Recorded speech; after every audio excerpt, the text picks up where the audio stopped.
Selamat petang, salam sejahtera. Isu hangat petang ini, Abdul Hamid berkata, saya tak berhasrat kekal lebih lama sebagai IGP.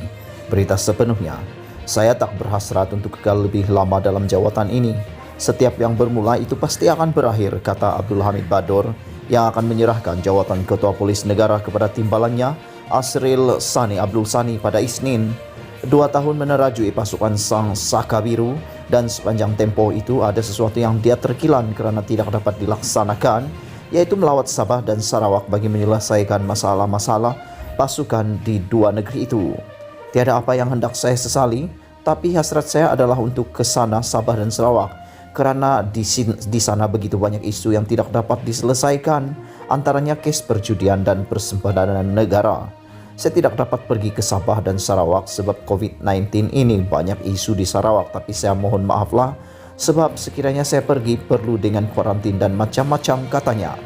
Abdul Hamid berkata sesuatu yang drastik perlu dilakukan di Sarawak dan berharap pucuk pimpinan PDRM selepas ini dapat memberi perhatian terhadap isu integriti, penyeludupan perjudian dalam talian dan maksiat yang dikatakan banyak berlaku di sana.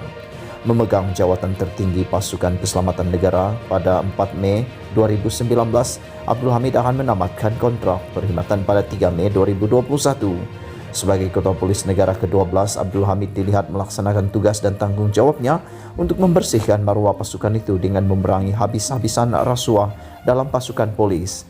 Tidak kira anggota, pegawai kanan tertinggi dalam pasukan pasti tidak akan terlepas daripada diambil tindakan baik secara dalaman atau dihadapkan ke muka pengadilan jika didapati terlibat dalam rasuah, salah laku dan bersekongkol dengan pesalah jenayah.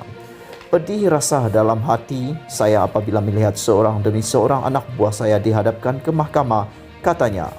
Abdul Hamid juga dikenali sebagai Ketua Polis Negara yang lantang bersuara menegur warga polis di Raja Malaysia dengan mendedahkan kes-kes anggota dan pegawai yang terlibat masalah integriti, salah guna kuasa dan salah laku serta lain-lain kes jenayah lagi. Kelantangan dalam mendedahkan pelbagai kartel dalam pasukan bagaimanapun mendapat kritikan dan kecaman daripada pelbagai pihak termasuk warga PDRM sendiri dan ahli politik yang kurang senang dengan tindakannya dan menyifatkannya sebagai membuka pekung di dada.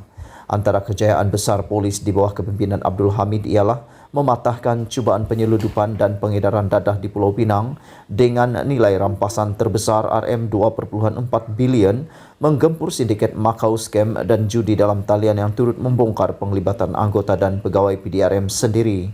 Berikutan itu, seramai 31 warga PDRM yang dikenal pasti bersekongkol dengan sindiket Macau Scam dan kegiatan perjudian dalam talian itu diambil tindakan. Antaranya akan dibuang kerja, penurunan pangkat atau memindahkan mereka ke jawatan tidak sensitif dan lain-lain lagi yang difikirkan adil dan setimpal oleh Suruhanjaya Pasukan Polis. Adapun kata Abdul Hamid, setiap yang bermula pasti akan berakhir dan mulai Selasa 4 Mei ini, tugas, amanah serta tanggung jawab itu akan digalas oleh Asril Sani sebagai Ketua Polis Negara ke-13 untuk terus meningkatkan integriti dan maruah pasukan Sang Saka Biru. Sumber dari bernama dipetik daripada Berita Malaysia Kini. Sekian isu hangat petang ini. Jangan lupa tekan butang subscribe dan kita jumpa lagi. Bye-bye.